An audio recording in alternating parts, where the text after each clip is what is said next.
So this video we're going to talk about one of the myths of massage therapy.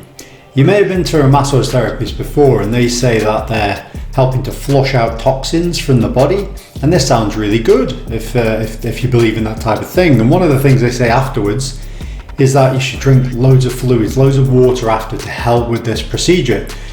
Well, what if I told you this was actually untrue and there's no substantiated evidence to prove that it helps to flush toxins out in the slightest? Your liver is designed to obviously do a lot of toxin kind of work anyway, but what's interesting is it goes a step further than this. Technically, if you have a massage therapist who is really brutal, like there are some who are way too hard, and this will actually create muscle damage, and this breaks down muscle, and the protein in muscle, which is myoglobin, which stores the oxygen in muscle, it gets released into the bloodstream. Now, if there's enough of this, then this causes a condition known as rhabdomyolysis. You may have also heard of this called rhabdo. And this is something which is very problematic in certain extreme cases. So it happens in crush injuries. It can happen from excessive exercise where the muscles get broken down from obviously all of this trauma.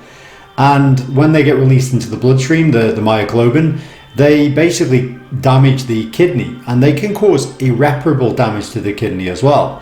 So people who have extreme levels of rhabdomyolysis can actually have permanent kidney damage and kidney failure.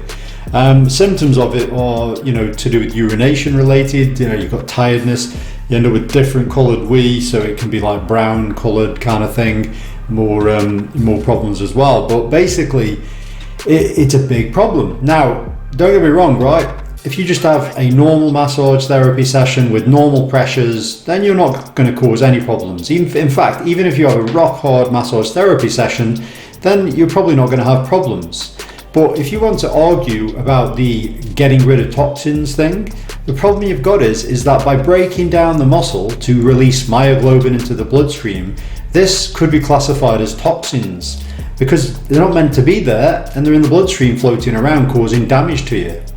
So this means that actually doing massage, if you want to be nitty gritty kind of, minutiae of things, it might actually increase toxin amounts. It certainly isn't good in that regard. So I would say that if you're having a normal depth massage, this is not even worth considering. It's not even a problem. It's a bit like saying exercise is just bad because if you exercise too hard, you will get rhabdomyolysis. Well, you've got to exercise very hard for that. And other than that, exercise is good. So I'm not saying massage is bad. On the contrary, it's very good. But if you want to say that it releases toxins or gets rid of toxins, then it's not true. And arguably, you could even make a case for it might increase them. So yeah, the drinking of water thing is actually a treatment that they would advise someone to have if they had rhabdomyolysis.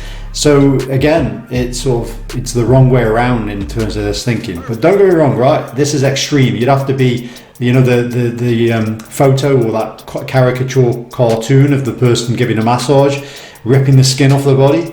So you'd have to be pretty hard. But there are massage therapists out there who are rock hard. I've seen people come to see me and say, I had a massage and I was black and blue. And I'm like, well, that's a lot of muscle damage, which means you're going to release some myoglobin into your bloodstream. So yeah, it's certainly not good, and there's no good to that idea even if you took this thing out of the equation. Massage should be done at the correct depth. It isn't no pain, no gain. It's an old-fashioned idea, that is, and it's, if anything, arguably you could argue the case that it could cause mild rhabdomyolysis, so certainly doesn't get rid of toxins anyway. So anyway, that's it for this video, and I'll see you next time. Perfect.